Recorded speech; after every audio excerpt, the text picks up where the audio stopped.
This is Abe Friedtanzer from Awards Buzz, and I'm excited to be speaking with newly minted Emmy nominee Philip Barantini about Adolescence. How are you, Philip? I'm good. I'm good, thanks. Yeah, thank you. This show is obviously very popular and was at the top of everyone's predictions. What were you expecting for today for Emmy nominations? I was not really tr paying attention because when we made this show, we didn't ever in a million years expect to be doing what it's doing. You know, obviously the awards are incredible, and the nominations, but like just to be, sort of people talking about these themes and and what the show is about. It's blown my mind. So to then sort of see all of these nominations coming in today was it's just like, yeah, it's amazing. It's absolutely amazing. And I know that the one shot take is something you've been doing for a while now, but obviously a lot of people are noticing it with this show. Do you think there's going to be a real uptick in a lot of people trying that as a result of this series being so well known? I mean, who knows? Who knows? Who knows? It's yeah, for me, it doesn't really lend itself to everything, but when it's serving the story and the performances, then I think it can be special. So yeah, who knows? It's a really fun way to work. I'll say that much. It's hard, but it's fun as well. Very rewarding. What advice would you give to filmmakers who are like, I think I'm going to try this? What should they avoid? What should they do? What's the basic approach? Make sure you've got loads of time and make sure you've got loads of patience and yeah, and just go for it. Just go for it. That's what I would say. Make sure it serves the story and make sure it serves the performances, and it's not at the forefront. It's not the reason why you're doing it. It has to make sure that it's really um it's almost like a second, like a subconscious feeling that we want to give the audience. That's all always how I have approached it anyway. Well, along those lines, I think these four episodes do all feel really distinctly different, even just because the nature of the one shot is that you're not introducing lots of other characters, and you have people who even appear in episode one, and then we don't see them again until episode four. Do they feel like really separate, almost like separate series, each of them? Well, yeah, I mean, the idea was to sort of, to create like an overall um story, but each episode is a moment in time and a specific time in this overall timeline of over 13 months. And when we were making it, we said basically it's a 4 hour movie, okay, with four acts. And I think that's how we approached it, really, so that an audience they can watch episode one and then go straight into episode two, but they can also watch episode one and they can wait a while to go into episode two, because so much time has passed in the story anyway that you're not there's no major continuity, or you're not trying to catch up. I mean, you are catching up, but it's because you need to sort of connect the dots of what may have happened in this story up until this point.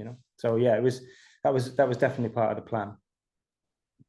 I'm curious how you feel about the release all at once binge model, because I'm somebody who, especially like getting screeners and other things, I try to take an episode a day. I don't like to watch more than one episode of a show, especially a Netflix show that I know everyone else is going to be consuming all at once, separately. And so I think the heaviness of this show and the passage of time sort of lends itself to, I think, extending it a little more. You don't watch an episode and say, I need more. It's like, I need to process. Let me do Yeah. that, and then I'll get more. What's your take on all that? Yeah, I mean, for me, it's like it depends on the show, or on the piece. I think some things do lend themselves to like binging, and you're like, oh my gosh, I need to see the next one. I need to see the next one. Like, I find myself doing that sometimes with documentaries.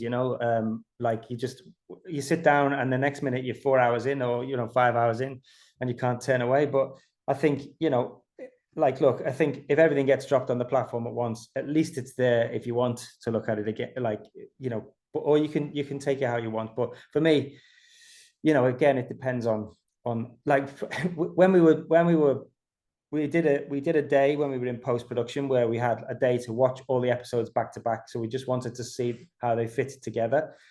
And actually, for us, the creatives and the filmmaker, we watched 1, 2, and 3, and then we were like, we just can't do anymore. We need a break. So we came back a couple of days later and watched the final one. But so yeah, even for us who like knew what was coming, it was still a lot, to process. Well, I know this show has touched a lot of people and real conversation starter. Have you gotten any reactions that you've really haven't expected that have been very surprising? I mean, just the best reactions for me are from like the school in the school playground, or from other parents who have got kids of this age, and they sort of have now they're talking to their kids.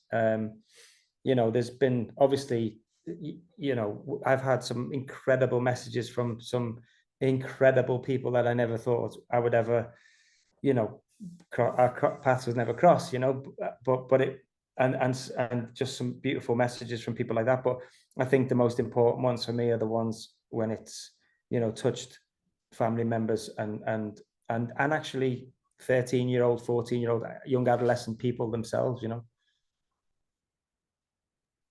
I know there's some talk of a season two. I'm not sure where things are. I'm not sure if there's anything you can say. But I think my main question is there more to this story, or is this what we've seen? And then whatever comes next is maybe in the similar vein, but not these characters. Yeah, this story is done. That's Jamie's story done. We would love to do more, in this similar style, and that we are talking, the team are talking, and let's just see, let's see if we get the right story. But yeah, the format could continue. Who knows? In the meantime, do you have other projects coming up that you can share a preview? I'm currently in post on Enola Holmes 3, which was, very different, but equally amazing. We had an absolute blast, and it's going to be a lot darker than the first two movies. And so, yeah, it's very exciting. I mean, in the edit on that at the moment. And then there's a few things bubbling, let's just see which one lands next. But yeah, it's a very exciting time. I'm very grateful, very, very grateful. Well, we like to ask all the people we talk to, what have you seen recently? What's really sticking with you? And Adolescence is the most popular answer to that question. But I'm curious to know, Adolescence did very well today at the Emmys, and now you're excited about that. What other shows are you celebrating, being nominated today? Well, I think Dope Thief is great. Peter Craig is a phenomenal writer, and I think that's just incredible. Obviously, Severance as well, amazing. The studio, I thought was fantastic. Listen, all of them. Look, our job is, for me, I don't think it's a team sport, right? It's not a game of tennis or whatever, or game of golf. So, I'm so honored to be in, like, even be associated with all of these incredible creative people. And I think, these nominations for me is the biggest win, because, whether you win or not, there's no winners or no losers in my eyes. It's like we've all gotten to this point. We've all made, stuff that people have enjoyed. And I think, getting to this point of being recognized for that is a wonderful, wonderful thing. So, I'm incredibly honored to be nominated for an Emmy. It's crazy. It's absolutely, I never would have thought that our show would do what it's done. Well, congratulations again, and I look forward to a different thing from you in the future. Thank you so much. It's a pleasure.